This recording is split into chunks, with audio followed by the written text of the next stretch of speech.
Going off red pill philosophy with intersexual dynamics and talking about the intersexual dynamics between men and women and game and how to go about the business of attracting women, approaching women, understanding your role and how you're perceived.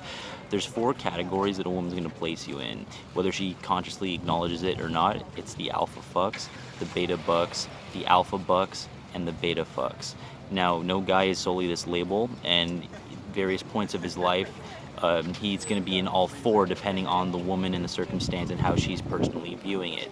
So a basic example of this could be like the alpha fucks is the bodybuilder, the beta bucks is the accountant, the alpha bucks is the business owner, and the beta fucks is the frat guy.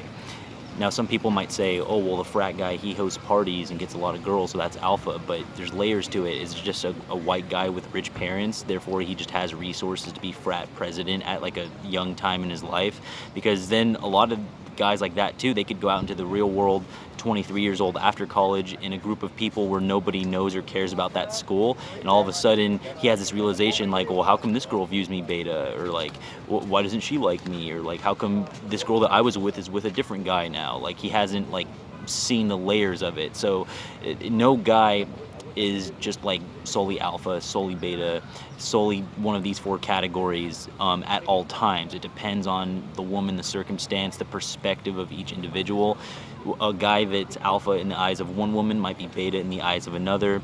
It all depends. So the difference between the fucks and the bucks, like the first 2 categories, alpha fucks, beta bucks, this takes the form of the woman who's, reached her sexual peak, her sexual market value from like, her 18 to 22-ish, like being like rising to the peak, and then like 22 kind of being at the top of the peak, going back down over time, slowly through her mid-20s, and then rapidly to her early 30s, and even more rapidly when she hits the wall at 30, and keeps going down from there. So a lot of this, when it comes to alpha fucks and beta bucks, she's looking for the best genetic combination for offspring, whether that's physical or financial, emotional, spiritual. There's a lot of layers to it of how a woman views a certain guy, but it's like, get the best potential offspring for my kids for the future.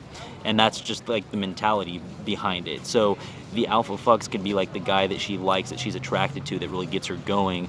And then the beta bucks can just be like the boyfriend that provides her financially, or like the husband. So like, this could take the form of a girl just partying from 18 years old to like 22, 23, and then she starts to notice like a dip in her market value, a dip in her leverage over men. And so from this like 23, 24 up through like mid 20, 25, 26, starts to notice it a little bit, and then 25 through 30 is like the epiphany phase, like like I'm noticing my decline, I better get married soon, better secure my future, cash in my chips. So she's still attracted to the guy she's attracted to, and she can mature and view things differently and be attracted to certain things, raise her standards, that kind of thing. But a lot of times it's just like her biological clock is ticking and she needs to have a kid. To have a healthy kid, realistically you would want it in your 20s, and you can still have a kid in your 30s, but once you hit 35, then fertility and all that, and the likelihood of the healthy offspring goes down even more. And so once you get to that late 30s, it's just kind of over. So they feel this sense of their biological clock is ticking. And so you'll see a lot of these people 25 to 30, like I was talking about the party girl, parties from 18 to 24, epiphany phase at 25, and then all of a sudden you'll see her with this new guy. He thinks he's found the love of his life, but he's just really the beta male provider.